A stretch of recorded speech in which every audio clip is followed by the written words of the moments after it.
ڕێزان کە دەڕۆن بۆ عومرە و حەج بە تایبەتی عومرە لەگەڵ کۆمپانیایەکە بڕۆن کە لە سونەتی پێغەمبەری خوا صلی الله علیه وسلم نزیک بێ. سەیری ئەوە مەکەن کێ خواردنەکەی خۆشترە، کێ خزمەتگوزاریەکەی باشترە، کێ بڵێن لە سونەتەوە نزیکە. چونکە مەرجەکانی قبولبوونی عیبادەت کە یەکێک لەوانە عومرە و حەجە دوو مەرجی هەیە سەرەکی، الئیخلاص والمتابعة.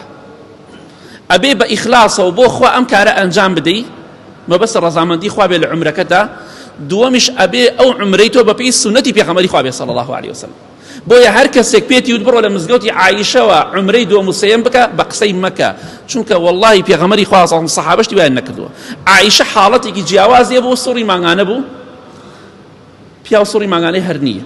بۆیە ئاگاداری خۆت بە لە خوا بترسە، بەپێی سونەتی پێغەمبەری خوا صلی الله علیه وسلم عومرەکەت بکە، عمرەی دووەم و سێیەم مەکە، تەوافەکان مەفەوتێنە لەبەر خاتی عمرەیە کە سونەت نییە. یەک عمرە بکە و تەواو سونەتی پێغەمبەری خوا وەیە صلی الله علیه وسلم. ئیلا مەگە بڕۆیتەوە بۆ شاری مەدینە دووبارە بیتەوە، هەل لە ئوتێلەکە ڕاکە بۆ مزگەوت عایشە و لەولاو دێتەوە عمرەم کرد. شتی وا کوا لە دینایە. یەک حەدیثێکم پێ بڵێ سەحابەشتی وای کردووە، پێغەمبەری خوا صلی الله علیه وسلم کردووە، غەیری عایشە کێ کردووی بەس پێم بڵێ. بڕۆ هەموو سەحابە بگەڕێ، سەدها هەزار سەحابە هەبوو، یەک سەحابەیەک و تابعینێکم پێ بڵێ لە مزگەوتی عایشە عمرەیان کردووە، عمرەی دووەم. ماڵێ فڵان عولەما وای وت، مادەم خۆشەویستی خوا نەکرد صلی الله علیه وسلم، سەحابە نەیکرد، تابعین نەیکرد، مەیکە تەواو. ئەوە دینە کە لە قورئان و حەدیث و قەولی سەحابە وەرگیرێ. بۆیە لەگەڵ کۆمپانیایەکە بڕۆن کە بەپێی سونەت ئیشەکانتان پێ بکەن، نەک ئەوەی چەورتر و خۆشترە خواردنەکەی. ئینسان ئەگەر نان و ئاویش بخوالەوە باشترە عومرەکەی بەتاڵ کاتەوە. لەگەڵ کەسانێکە بڕۆن لە سونەت بن ئینشاءالله. بۆیە ئینشاءالله تۆ دەڕۆی بۆ جێبەجێکردنی فەرمانی خوا. ئەوەی کە دەمێ باسی کەم ئەوەیە، هەنێکیانەتان خەڵەتێنن کاکە ئێمەتان بۆ سەر بەحر، باشە تۆ بۆ تورکیا ڕۆشتویتە یا بۆ عومرە ڕۆشتویتە، کاکە بەحری چی؟ نوێژەکە تەفەوتێ کە پێغەمبەری خوا فەرمێ صلی الله علیه وسلم یەک نوێژە لە کەعبە خێری 100,000 نوێژی هەیە.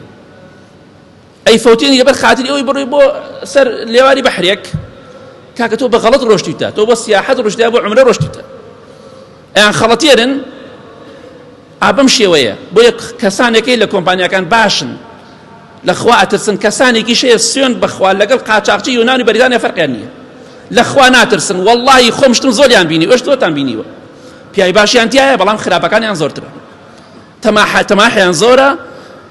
کێشیان لەوە نییە سونەتە یا بیدعەیە، کێشیان ئەوەی چۆن پارە پەیاکەن. هەندێکیشیان تایە لەخوا ئەترسن و دانەیە گوناهبار نەبن، بەپێی سونەتی پێغەمبەری خوا صلی الله علیه وسلم عومرە و حەجەکان جێبەجێکەن. بۆیە تۆ بۆ حەج ڕۆشتیتە، بۆ عومرە، بۆ عیبادەت و تەواف ڕۆشتویتە، یا بۆ لێواری بەحر، یا بۆ شوێنە مێژوویەکان. ئەمەم شوێنە مێژوویەکانە. نوێژەکان مەفەوتێ لە بەخاتی عومرەی دووەم و هەنێشتی تر.